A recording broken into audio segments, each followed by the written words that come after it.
So, universal design for learning is an approach to thinking proactively about how to include all learners in a classroom environment. So, rather than say, here's my lesson plan, and I'm going to do this other thing, I'm going to have all these accommodations and modifications and adaptations to this lesson plan for that one kid, which tends to otherize those children. The idea of UDL is at the very beginning, as I'm starting to plan, I think about what I want my students to know.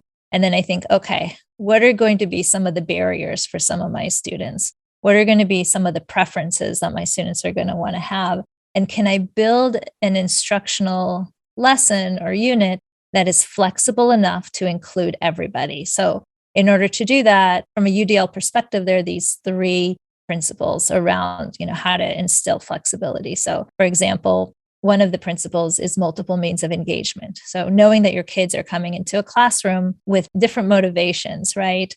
And then, okay, so how am I going to engage them? And multiple means of representation means that students will want to access information in different ways, depending on the content. So making sure that there are ways for them to hear the information and see the information and engage with the information. And then multiple means of action and expression, which is, can we think about assessing student learning in a way that leverages their strengths and doesn't just highlight their areas of challenge? And so using those three principles, UDL allows us to think more broadly. And in terms of computer science education, I think it fits really well because we talk a lot about providing kids choice and voice and having them express themselves. And so I think that it naturally fits in. On the other hand, it doesn't just happen naturally. A lot of the features of UDL teachers do really well, but then there are some gaps, for example, in thinking about, okay, if I'm going to keep a student engaged, I also have to help them maintain persistence.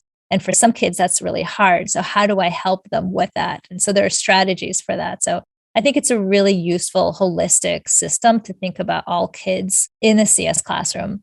And it doesn't mean that you don't need to individualize for certain children under certain situations. It means that you have to do less of it if you're already doing that. So, for example, if everybody has access to text to speech, then you don't have to have that as an accommodation for one or two kids. Like, why wouldn't that be open to everybody?